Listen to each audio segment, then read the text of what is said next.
नमस्कार। आज आपण मुलांच्या आवडीचे हे कपकेक घरच्या घरी सोप्या पद्धतीमध्ये कसे बनवायचे ते बघणार आहोत। हे कपकेक आपण रव्यापासून बनवलेले आहेत, त्याच्यामुळे हे पूर्णपणे हेल्दी आहेत।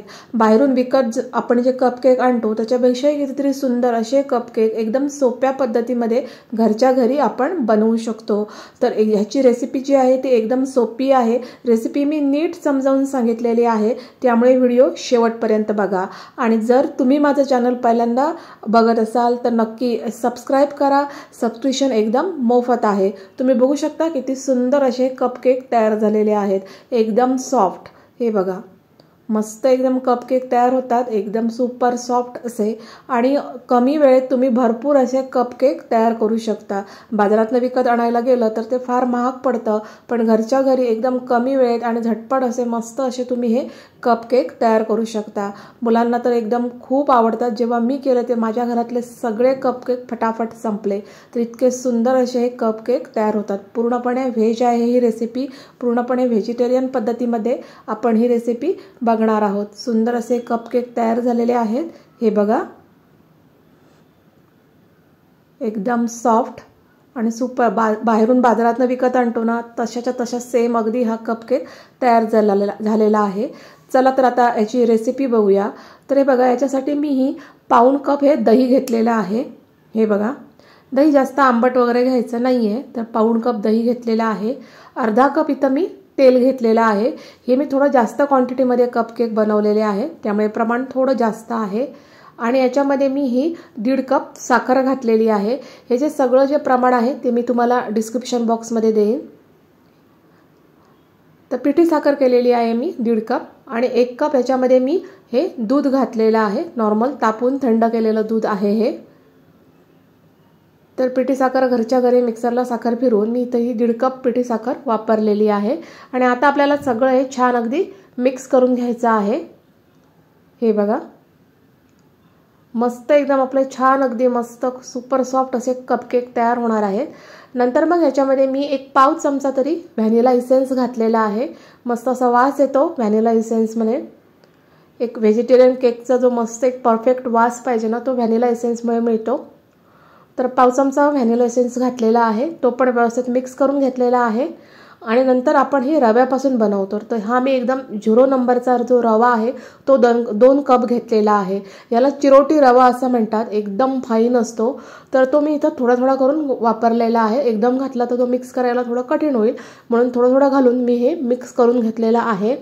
तुमच्याकडे समजा चिरोटी रवा नसेल तर नॉर्मल जो रवा आहे तो मिक्सरला फिरवून तुम्ही इथं वापरू शकता। तर थोडा थोडा रवा घालून मी आता हे मिक्स करून घेतलेला आहे छान एकदम। हे बघा, मस्त मिक्स करून घ्यायचं। रव्याचा केक आहे त्यामुळे पूर्णपणे हेल्दी आहे। मुलांसाठी हा मस्त असा चांगला ऑप्शन आहे।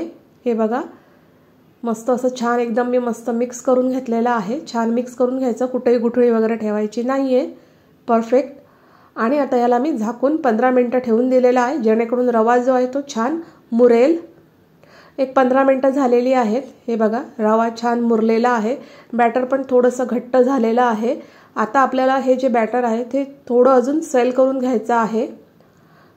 हे बघा, तर इथं मी थोडं पाणी घातलेलं आहे, जवळजवळ मी अर्धा कप पाणी घातलेलं आहे। पाण्याच्या ऐवजी तुम्ही इथं परत दूध वापरू शकता।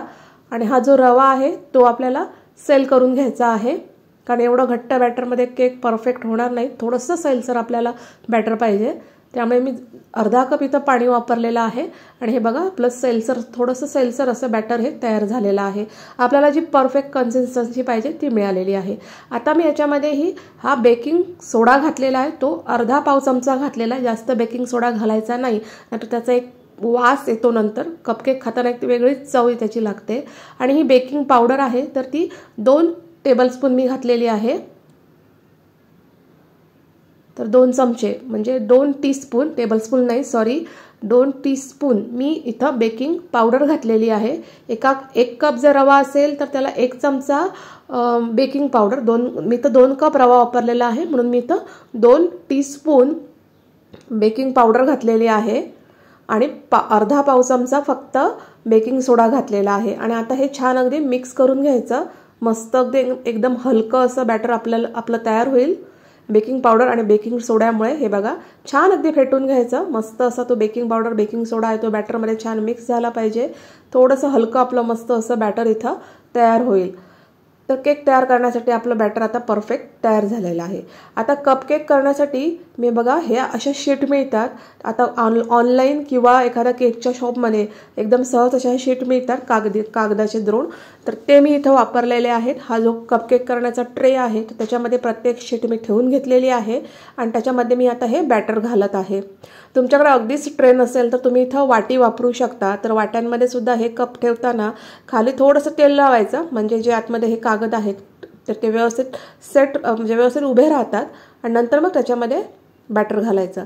तर आता मी ओव्हनमध्ये बेक करणार आहे. 180 डिग्री सेल्सिअसला मी ओव्हन प्रीहीट करून घेतलेला आहे. ओव्हन प्रीहीटच करून घ्यायचा आहे आणि प्रीहीट केल्यानंतरच आपल्याला हा जो ट्रे आहे तो आतमध्ये ठेवायचा आहे.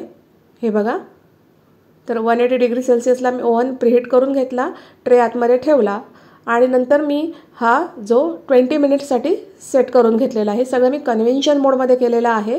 कन्व्हेन्शन मोडला 180 डिग्री सेल्सिअस टेम्परेचर आणि 20 मिनिट्ससाठी. तर मी आता हे बेकिंगला सुरुवात केलेली आहे. हे बघा, तर आता जवळजवळ 20 मिनिट होत आलेले आहेत आणि हे बघा केक आपले मस्त असे फुललेला आहे. कपकेक छान फुललेले आहेत. 20 मिनिट पूर्ण झालेले आहेत आणि तुम्ही बघू शकता मस्त एकदम छान अगदी कपकेक मस्त एकदम फुललेले आहेत परफेक्ट. हे बघा खूप छान असे कपकेक तयार झालेले आहेत. एकदम परफेक्ट त्याचा टेक्स्चर आलेला आहे. मस्त असे बेक झालेले आहेत एकदम सुंदर. आता कोणाला पटणारही नाही की हे आपण घरात तयार केलेले आहेत. जर तुम्ही असाच कपकेक कोणाला दिला तर त्यांना असं वाटेल की हे बाहेरूनच आणलेले आहेत. इतके सुंदर असे कपकेक तयार झालेले आहेत. तर रेसिपी कशी वाटली ती कमेंट्समध्ये नक्की सांगा. धन्यवाद.